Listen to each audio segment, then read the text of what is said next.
Say, how many drinks have you had? This will make 6 martinis. All right. Will you bring me 5 more martinis? Leo, line them right up here. Yes, ma'am. She was dubbed Hollywood's perfect wife. Myrna Loy became famous for her iconic portrayal of intelligent, witty, and sophisticated spouses in classic films of the 1930s and 1940s. Her ability to balance charm, humor, and independence made her the idealized wife in the eyes of audiences. Loy's characters were often modern, self-assured women who held their own against their male counterparts. But beyond the screen, she was much more: an advocate, a humanitarian, and a political force.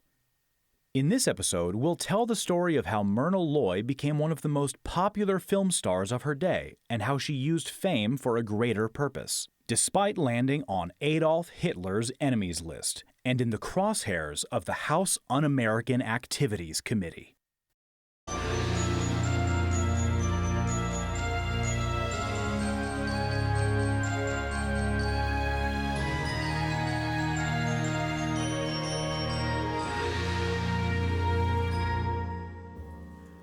Born Myrna Adele Williams in 1905, Myrna Loy grew up in the rugged landscapes of Montana.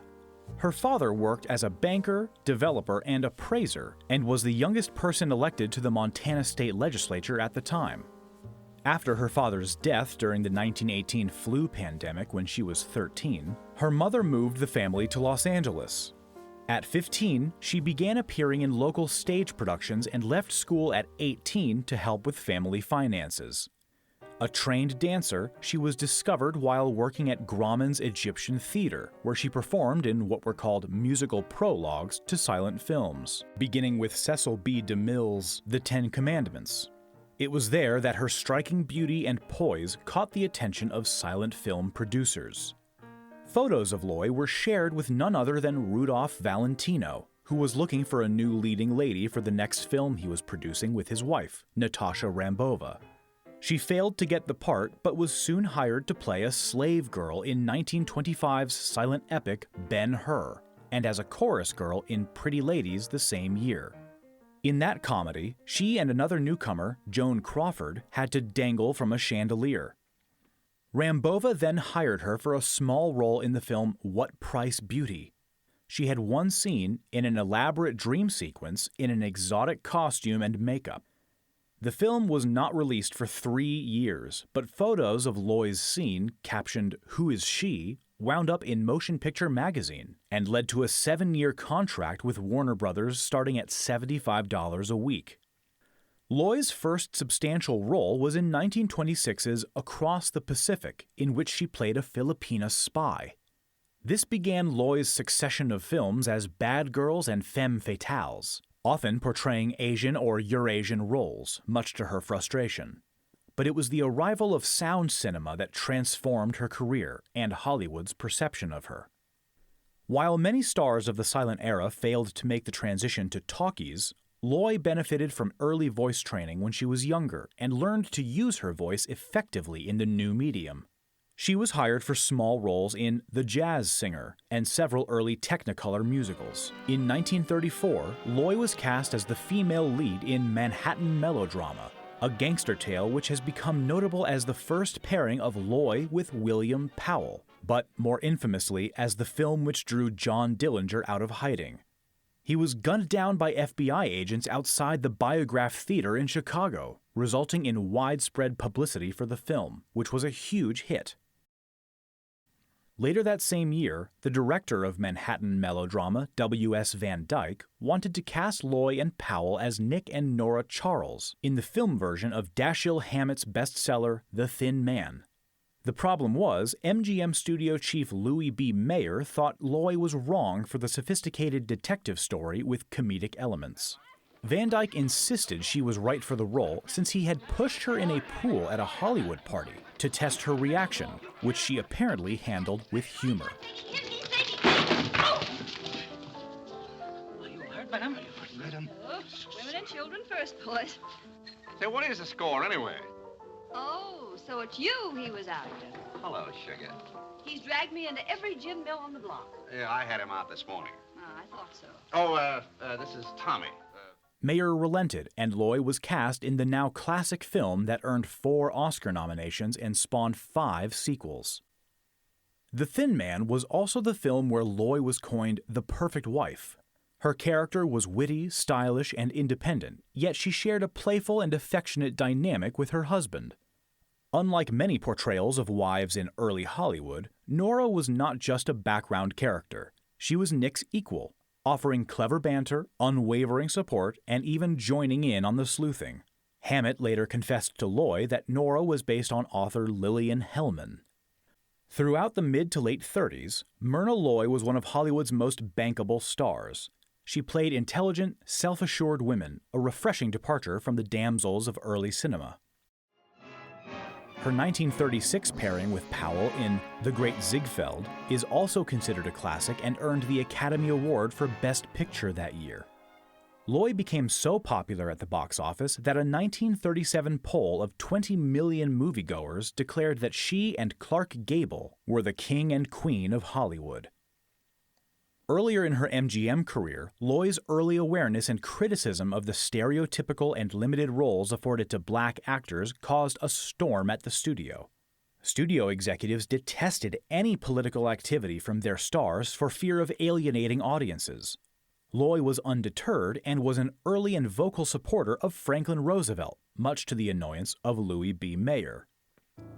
At the height of her popularity in the mid to late 30s, Loy's awareness of global affairs deepened.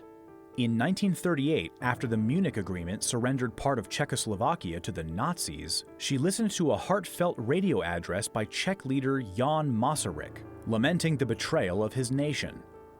Moved by his words, Loy sent him a telegram of support, the first he received after his broadcast. Once it got out in newspapers that she sent the telegram, combined with her support of an economic boycott of Germany and her defense of German Jews, Hitler added her to his enemies list. It led to her films being banned in Germany. MGM executives were furious and sent her a letter admonishing her about her, quote, mixing politics with her career. Her box office power was so great at that time that she simply ignored it. Loy's political engagement brought her into the orbit of FDR, who considered her his favorite actress, often requesting private screenings of her films at the White House. Though they never met in person due to scheduling issues, Myrna developed a close friendship with First Lady Eleanor Roosevelt. Their bond was built on mutual respect and a shared commitment to social justice, with Myrna frequently visiting the White House and collaborating on various initiatives. When the United States entered World War II, Loy took a hiatus from acting to serve her country. She worked full-time with the American Red Cross, raising funds, visiting wounded soldiers in hospitals, and organizing shows to uplift their spirits. She received over 50,000 letters from servicemen proposing marriage since they knew she'd make, quote, the perfect wife.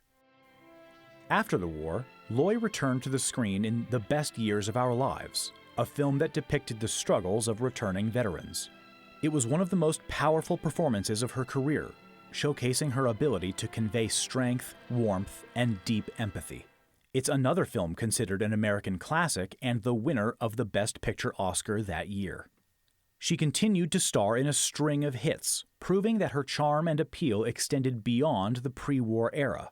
The Bachelor and the Bobby Soxer saw her paired with Cary Grant, while Mr. Blanding's Builds His Dream House, also with Grant, showcased her impeccable comedic timing. The late 1940s ushered in the era of the Communist Red Scare, casting a shadow over Hollywood. In 1947, The Hollywood Reporter falsely accused Loy of being a communist. Unwilling to let the slander go unanswered, she sued the publication for $1 million, resulting in a front-page retraction.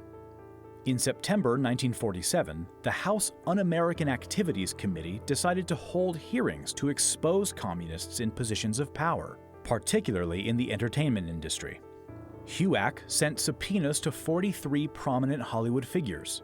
Loy, who did not get a subpoena, and several others formed the Committee for the First Amendment to protest the hearings. It paid for a nationwide radio broadcast over ABC Radio called Hollywood Fights Back, in which 35 film stars, including Loy, denounced the hearings as an attack on free expression.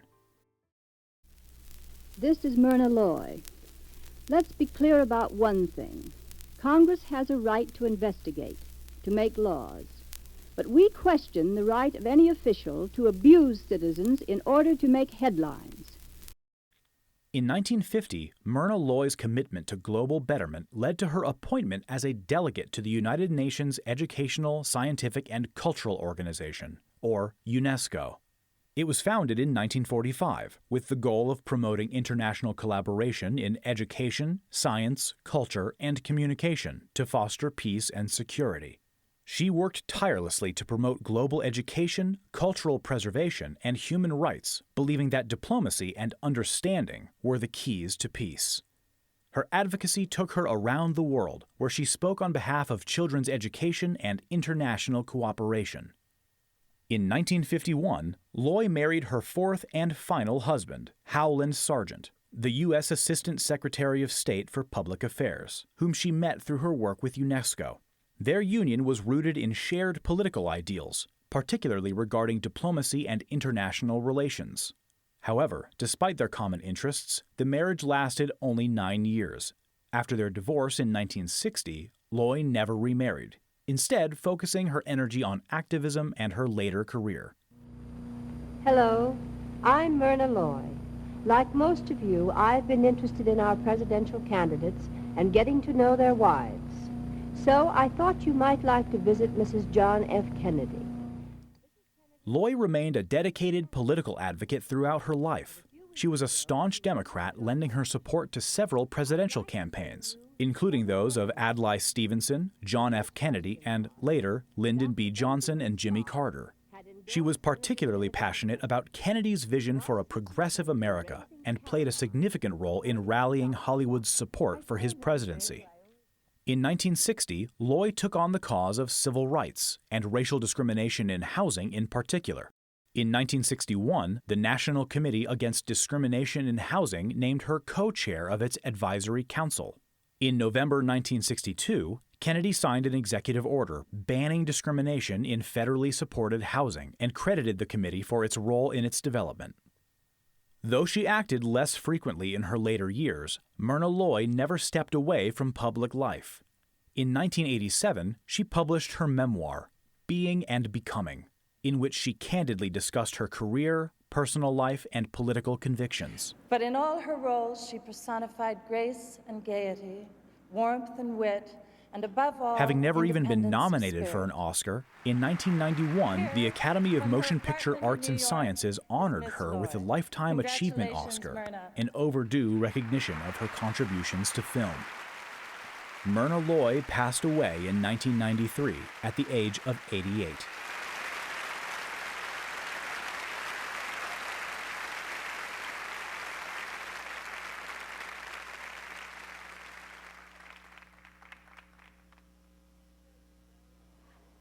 You've made me very happy. Thank you very much.